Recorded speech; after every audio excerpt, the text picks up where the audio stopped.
Good evening, dear friends. I am very glad to welcome you.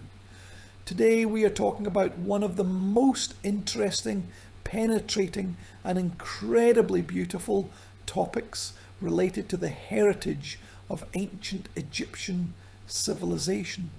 Today we are talking about Abydos, about the city of the great temple, about the place of pilgrimage, which the Egyptians dreamed of doing, and about which every pious Egyptian dreamed as about an incredible, perfect place where he, having accumulated the mystery of the god Osiris, will be able to correct death and gain eternal life, gain rebirth. The history of this place dates back several millennia. I will remind you that the oldest monuments of Abydos are the beginning of the 4th millennium BC, and the latest monuments, if we are talking about the heritage of the Egyptian civilization of pharaohs, are the 4th century AD. This is a huge space filled with not just incredibly significant shrines. This is not only a giant archaeological site, but also a place where in the 2nd millennium BC the Egyptian kings built temples that became a legend, not only due to their incredible preservation, but also due to the amazing beauty of the reliefs, which have preserved their polychrome painting since the 13th century BC. Abydos today is probably a place of pilgrimage for scientists, for tourists, for those who want to understand the essence of the Egyptian land. We know that the ancient Egyptians considered the time of human life, on the one hand, a very important stage in the existence of the human essence, and on the other hand, it is a passing time, a short time, a time that passes before the eyes of the gods, like 1 hour, say the Egyptian texts. That is why inside the sacred landscape of the Nile Valley, the Egyptians, in their opinion, were very often oriented to the west. It is there, beyond the great mountains of the west, that the sun sets. It is there that the main gates of the Duat are located, in translation into Russian, the place of praise. This is how the Egyptian texts call the afterlife. There in the west, where the sun sets, paths begin in a different space, mysterious, subterranean, incomprehensible, in the space where the gods, the spirits of the ancestors, together with the incomprehensible world of spirits, ghosts, entities, incredible inhabitants of the outer space, unite. It is there in the west that wide paths begin, along which the soul of every dead man will wander when his time comes. It is from here, from the mountains of the west, that the great road to immortality begins. The Egyptians considered death to be a narrow stream of water, a crossing through which it must necessarily occur. And there, following the river crossing, a person strives for the height of his own spirit, strives for the great heavenly Jad, as the ancient Egyptian texts of the courts of the gods called, strives for the god Osiris, who, according to legend, was the first to gain immortality, the first god who was killed by his brother Seth, the great ruler of the desert of chaos and change, the god of change, the god of instability. And thanks to his wife Isis, thanks to his son Horus, and his second son Anubis, Osiris gains immortality, supports death. And for many millennia, the dream of every Egyptian was not just to find Osiris in himself, but to identify with him, to gain complete unity with the deity, which would give eternal life, victory over death, and eternal memory of the name. Partly the glory of Abydos, his many millennia of fame, was also determined by the fact that it was Osiris and the gods of his circle for many centuries were the main deities of this place. Abydos is located in Upper Egypt In front of you now is the Nile Valley, so amazingly similar to a flower of water lily and Carta. You see a small green circle there on the western bank of the Nile in the desert is the place that we will talk about today for a long time, and in detail trying to touch at least the tops of those incredible layers of meaning, wisdom, faith and piety that left here millennia of Egyptian history. This is what this zone looks like. If you come to the numbers, then it is about 8 square kilometres. The Abydos zone is directly adjacent to the desert and rocky ridges of the Libyan Nagori and is quite far from the Nile. You see that very close to this zone is the zone of the ploughed fields. Yes, indeed, the western edge of the fields, not far from the modern Egyptian city of Balayan. It is not just suitable for Abydos. Modern villages, ploughed fields, sometimes stand on those places where in ancient times there were necropolises and famous temple complexes. We will talk about this today. But anyway, this is a place of amazing cohesion, dialogue, culture and epoch. This is even today, because most of the southern part of the Abydos zone is today the Muslim village of Araba el Matfuna, the Borid Arab. Not a simple, not a random name. We will see it today. And the northern part is the Christian village of Dani Mansour, next to which is one of the oldest Egyptian monasteries, built in the 4th century, of course, the new era. But this amazing culture of dialogue and interaction is still strong in Abydos because there are no conflicts between the Arab Muslim and Arab Coptic villages, and they, as if at the foot of these rocks, are in those places that were revered by the Egyptians from the 4th century BC. The main area of the sacred landscape, now you will see the blue arrow that points to it, is the famous Paga Gorge, which for many centuries was considered in Egypt the main gate to the afterlife. Just think, the main gate to the afterlife is located very close to the tombs of the first Egyptian kings, both pre-dynastic and kings of the first dynasty, that is the 31st to 30th century BC. The whole area that now seems to you a desert, these yellowish pink sands, in fact, this is the necropolis area, and here over the last 2 centuries a huge number of monuments, tombs, steles, monuments of completely different types have been discovered. Today we will talk about this in detail. There is literally no empty space. And finally, where you see the edge with the processed earth, there were the great temples of the kings, starting with the deep antiquity and ending with the brilliant rulers of the new kingdom. That is the second half of the 2nd millennium BC. This is what the Pega Gorge looks like. It is formed by 2 rocky massifs. One massif is the Lady of Providence, another massif is the Lady of Life. This is a man and a woman, this is a god and a goddess. Respectively, the god is Osiris and his wife is Isis, who is also revered here in Abydos. This place was not just a zone of worship where the Egyptians dreamed of coming at least once in their life to honour Osiris and attend the Shiktau, his secret ceremonies, which were usually held in Abydos in the month of Hoyak. This is about the holy month of Hoyak. This is about the turn of October and November if you measure by our calendar. The fact is that the Egyptian concept of eternal life assumed that you can get additional keys to immortality, not only when you visit Abydos, but also when you visit it thanks to a name or a statue. What am I talking about?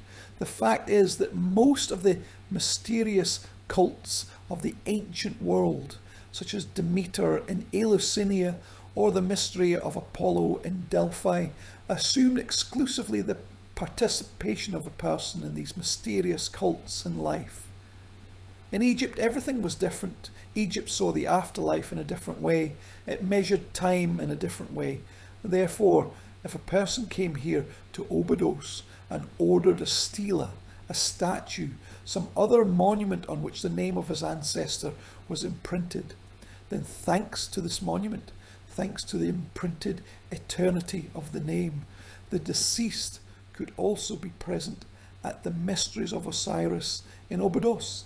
Finally, on the outskirts of these rocks, not far from them, there's a whole area called al-Kab in Arabic.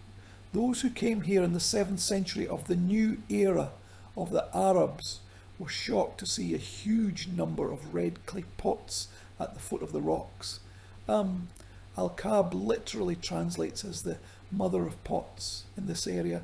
From ancient times there were special red clay pots buried by the Egyptians who wanted to make a commemoration in honour of their deceased.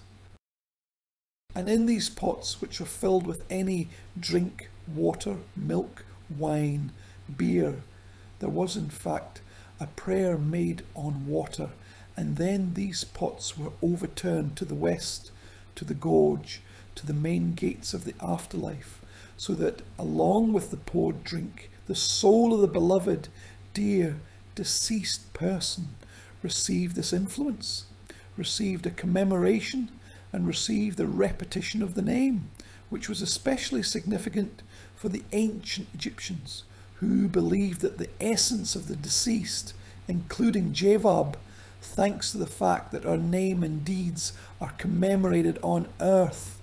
It was there, not far from al-Kab, that the oldest tombs of the rulers of Egypt were located. In particular, one of them, a massive one which had more than 12 chambers, belonged apparently to King Scorpio. We know him under this epithet, under this title, Scorpio. He is known for many monuments that were created in Egypt, even before the unification of Egypt into a single state. It was here in Abydos in the 2000s that the outstanding German archaeologist Günther Dreher found the oldest proto-hieroglyphs in the tomb of King Scorpio. That is, the oldest proto-hieroglyphs that were written on the items of the burial inventory. It can be said that, in fact, the Egyptian civilization went from here, from the Abydos land. Finally, the very zone of Abydos, it refers to the massive Tinite Nome.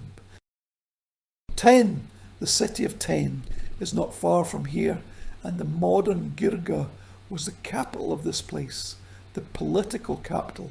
And it was in Ten, according to legend, that Menes, the founder of the first dynasty of the Egyptian kings, was born. Therefore, in fact, in the Tinite Nome there were two capitals, Tin as a political centre, and of course Abydos itself, Abju as it was called in antiquity, as a great ritual centre. The tombs of the first two dynasties were studied here in great detail, and this is how they looked like. That is, in front of you in the centre there is a massive burial chamber. Inside this burial chamber there was not only the royal body but also the most valuable offerings. Above this burial chamber was covered with the bars of noble wood, sometimes even cedar, which at that time was brought from the shores of the Phoenicians, from Levant. Around the perimeter of this central burial chamber there were additional rooms where there were necessary offerings. And at that time, in the era of the first dynasty, those servants were buried here alive, who were to accompany their deceased ruler on his way to the afterlife. Well, for example, with the king of the first dynasty, Jer, whose tomb we see now, more than 320 of his servants were buried. The Egyptian civilization was initially very peaceful, so this rather bloody custom, in fact, the sacrifice of servants in honour of the soul of the deceased ruler, he quickly got rid of himself. And by the middle of the Second Dynasty, these numerous burials of servants no longer occur. Anyway, it was this place, the tomb of the king Jer, from ancient times was considered a great sanctuary, and from the beginning of the Middle Kingdom, that is. From the turn of the 21st and 20th centuries BC, this place was considered the tomb of the god Osiris. It was considered a kind of cult centre.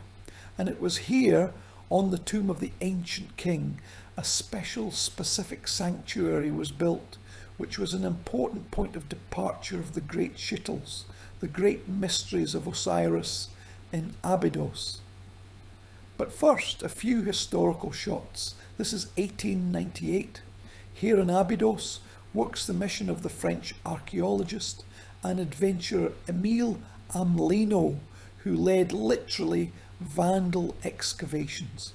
His task at that time was to find large monuments and not to study the history of the Egyptian land at all.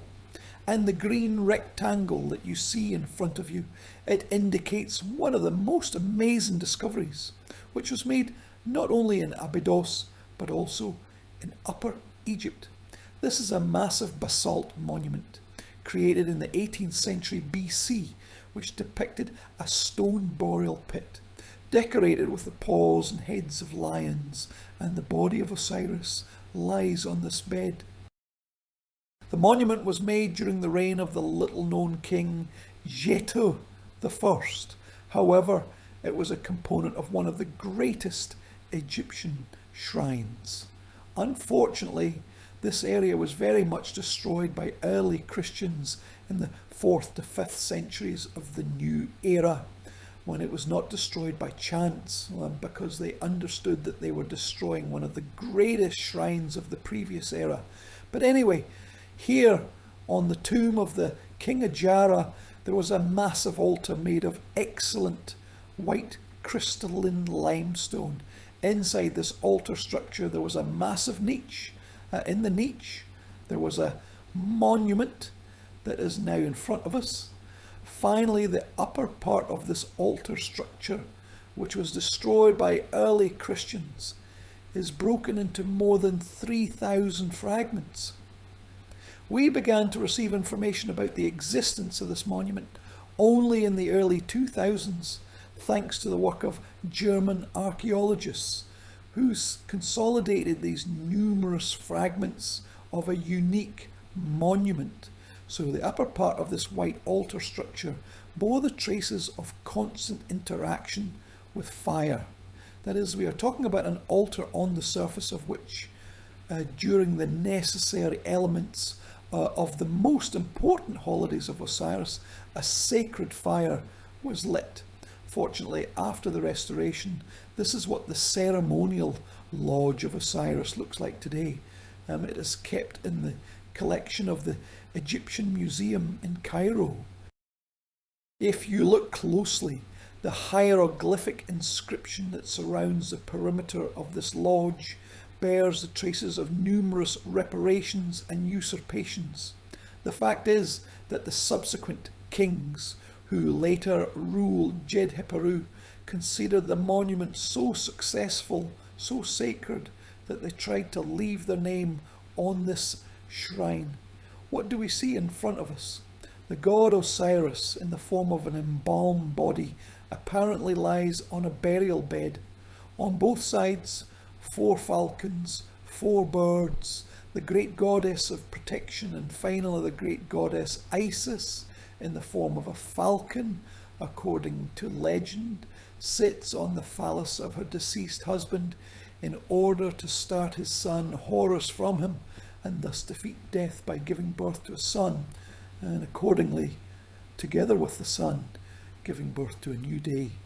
We know quite a lot about the mysteries of Osiris, about his cult, but in the Egyptian sources from ancient times, from the 25th century BC, from the times of the texts of the pyramids, the oldest religious source not only of Egypt but of all humanity, the name Osiris is very often emphasized in connection with the fate of the deceased king. The king must reconcile with Osiris. He must receive his protection. He must, following Osiris, defeat death.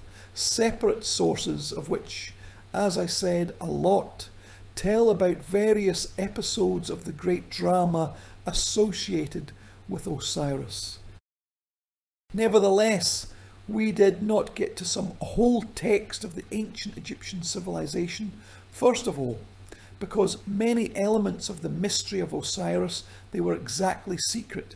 They were something secretive and were not so often described in the existing sources at our disposal. On the other hand, the history of Osiris, it was absolutely clear to every ancient Egyptian because it was the very axis on which the fertility of the Egyptian land was strung, on which the Egyptian calendar was strung.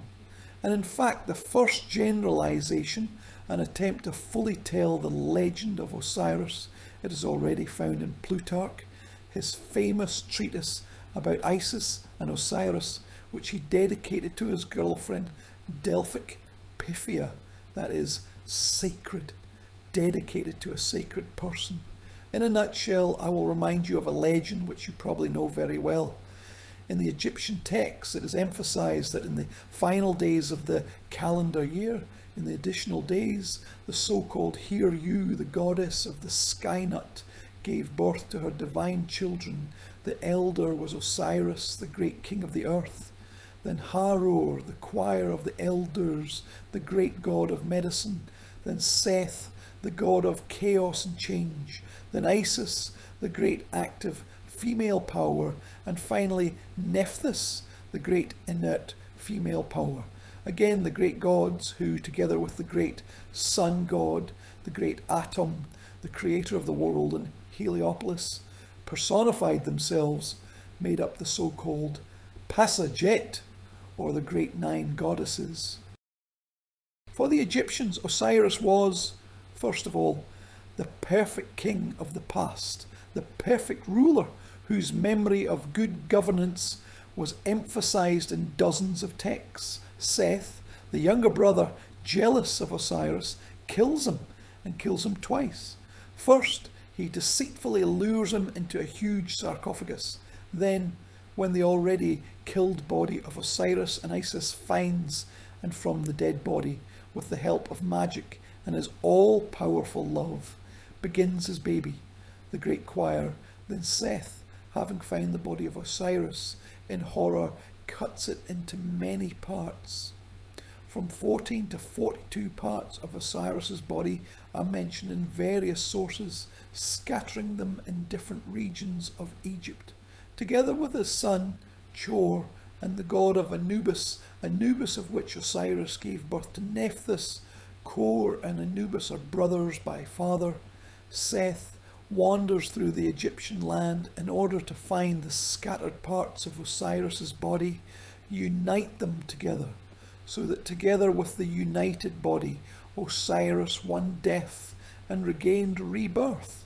She does not find only the phallus of God, which fell into the Nile, and this is what the Egyptians explained the incredible fertility of the river.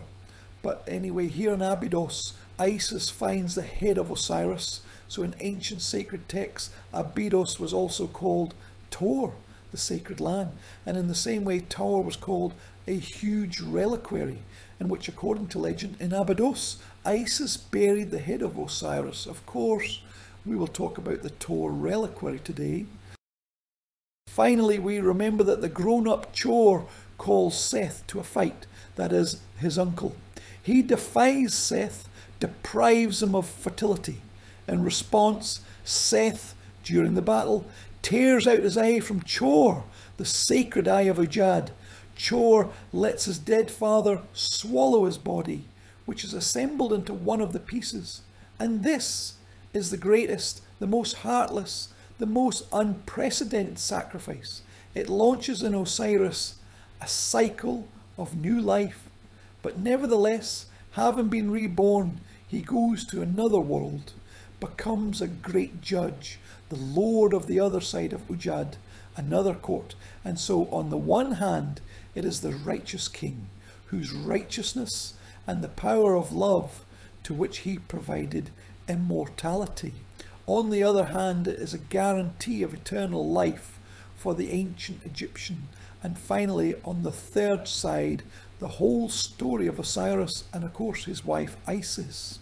This is a very earthly, very life story, a page that could be embedded in the history of many Egyptian families, one way or another, because widows and orphans, it is clear, for any country, this unfortunately is a relevant thing. And so Osiris and Isis were not just in the Egyptian worldview the original pious couple of rulers, they were also a divine prototype of an ideal, from a moral point of view, family. That is why in all these 3 points, which I will now list, the story of Osiris and Isis was very, very important. Accordingly, Osiris, Isis and Hor form the so-called Abydosian triad. These are the 3 main gods of Abydos. They are actively venerated here from the middle of the 3rd millennium to the new era. If you carefully analyse the sources, then most of the texts here deal with the history of the relationship between Osiris and his son Hor, because we are talking about the transfer of male legitimate royal power between 2 generations. Of course, Isis also plays a very important role here. We will now see it when we plunge into the temple space. And so this divine family is considered ideal here. A magnificent sculptural group of gold and azure with the names of King Sargon, one of the most famous monuments of the Egyptian assembly of the Louvre. And you see here just a perfectly wonderful gesture on both sides. Isis and Hor close the figure of Osiris, which is depicted here already embalmed. That is, this is a mummy sitting on his knees. On his head is a traditional crown of atef for him in the form of a central bottle-shaped white part, which is flanked on both sides with truncated feathers. This logic of the truncated feather is very important here, because on the one hand, the truncated feather is associated in Egypt with the ideas about the air, about the breath, about the gods of the air Shu. And on the other hand, the truncated feather is a symbol of Mat, the symbol of the goddess Ishtun, the order of law, since in the history with Osiris, this achievement of law played a very important role. And it is clear that the victory over death and the triumph of his eternal life was for the Egyptians one of the most important criteria of Mat as a world harmony. Now in front of you is a very rare monument from the collection of the Cairo Museum. This is the great Osiris Karbasky. This is an image of Osiris which is captured at the first moment after he defeated death. This mummy, which lies on his stomach, raises his head as a sign that the deathly dream is already behind, that there is a great eternal life ahead. On his chin is the beard of Hebesis, a forbidden beard which was associated with the gods of another world, with the gods of the ectonic. And finally, on his head are made of gold an electrum, the sun crown of Chani, which hints that in the giant massif of the worldview of the ancient Egyptians, Osiris was revered as the body of the great hidden eternal god.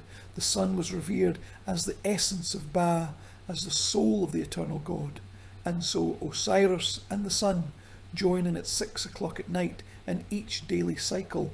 They become 2 halves of a single Nebuchadnezzar, the Lord to the limits, such an epithet the Egyptian texts call the unrecognizable pre-eternal god, whose name is unknown and secret. And so Osiris and Ra, the ectonic nature, the Nile, the earthly, the sun, the heavenly, the fiery, they become two principles between which the Egyptians thought about the birth of life. And I'm not accidentally saying that nature's earthly, because in many hymns and texts, Osiris is called under the epithet of Nepra. Nepra is a wheat grain, and in one of the hymns Osiris himself says that I am a grain, I will be eternal. I am what is infinite. I am what will always be. That is why the pilgrims of Abydos and the pilgrims of the cult of Osiris in the Egyptian worldview are not only people, but also kings.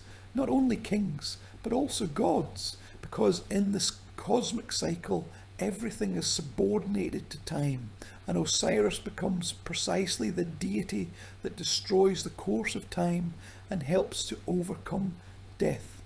In every Egyptian temple, regardless of who it was dedicated to, there were special rooms where every year during the solstices of the month of Hayak, such likenesses of the body of Osiris were made.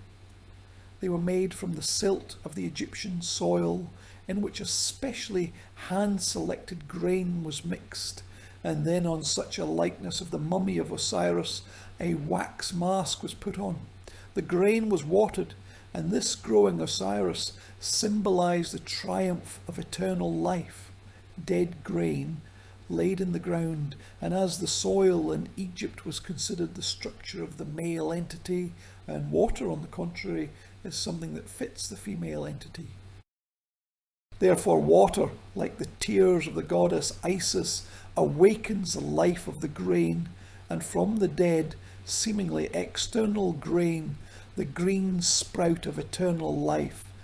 Such small likenesses of the mummy of Osiris, such sarcophagi were laid, which had a mask of a falcon, because here the keeper of the mystery of Osiris became the god Sokar, a very important falcon-headed deity of Egypt. He is the god of death, but on the other hand, he is also the god of secret life. He rather embodies a certain mystery of life.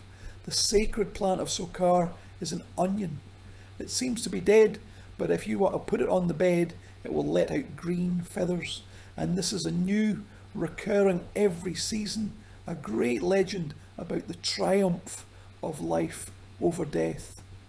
Finally, when the season of Shemu, the season of drought, the summer season, this is the first half of the summer, then often the wet Egyptian land was so heated by the sun's rays that it literally cracked into pieces.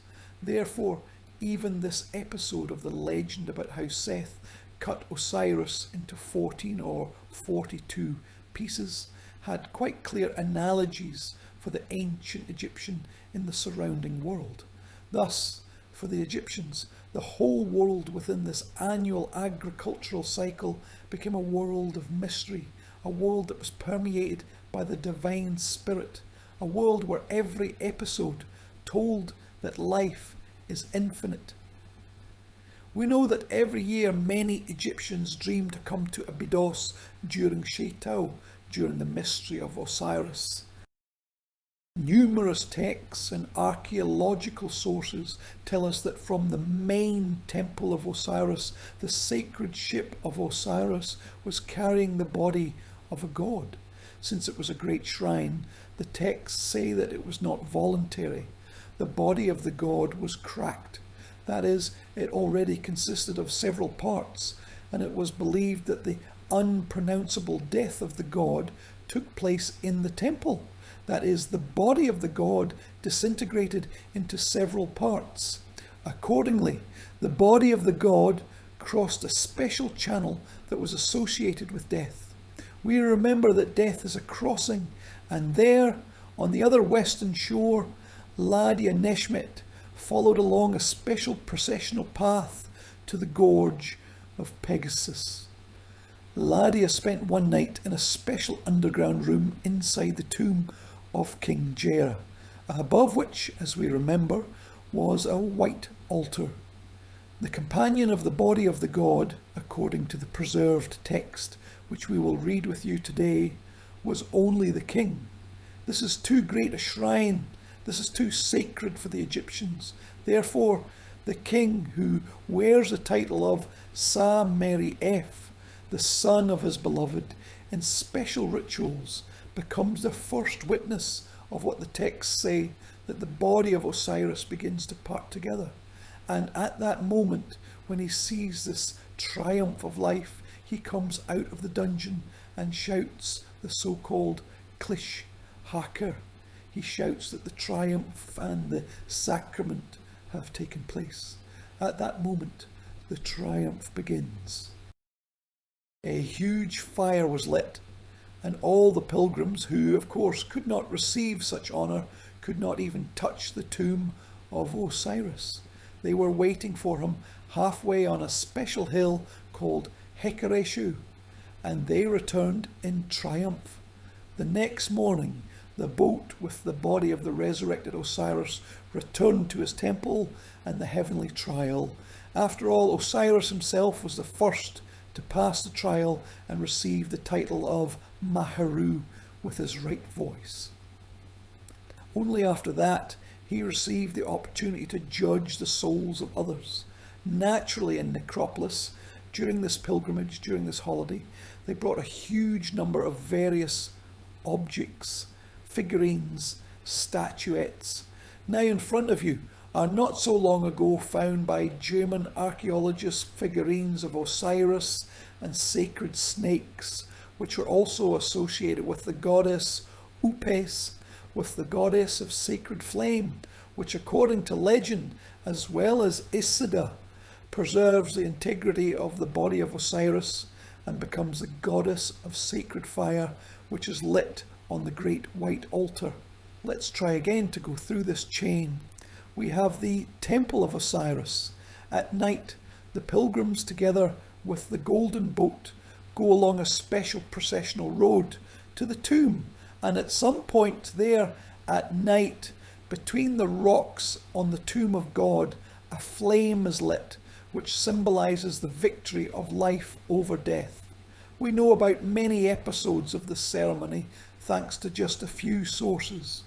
The ritual would be too big a secret in order to record it. But one way or another, before you is a stela from the collection of the Egyptian Museum in Berlin, which was made for the nobleman by the name of a Kernefret. And the fact is that he was a friend of the childhood of Tsar Senusert III. That is, it is the 19th century before the new era. And at the time when Tsar Senusert III was a powerful conqueror and a very successful warrior who was also a great admirer of the cult of Osiris. We will talk about it today. He was in Nubia and he did not have time to return to Abydos by the beginning of the mystery of the month of Hayak, and so he asks Kernefret to replace him and fulfill the duties of Samareif, the son of the beloved.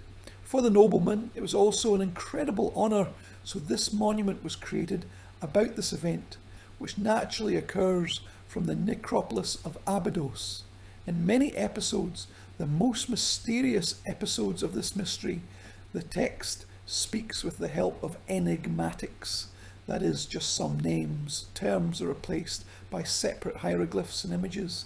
That is, the text is very complex. But anyway, this monument is one of several, literally 4 pieces from different eras, which tell us how this ceremonial took place.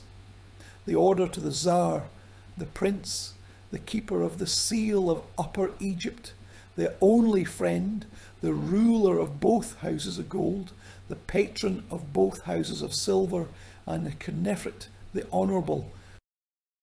My Majesty orders you to sail to the south of Abydos, the one in the Tenet Nome, to do work for my father Osiris Hentiamentius, again to cover the image of his secret with gold, which he gave to my Majesty to bring from Nubia in the triumph of victory. Yes, do this in the best way, acting for the prosperity of my father Osiris. For this he sends you, as the adopted son of my Majesty, with the hope in his heart that you will do everything that is in my heart.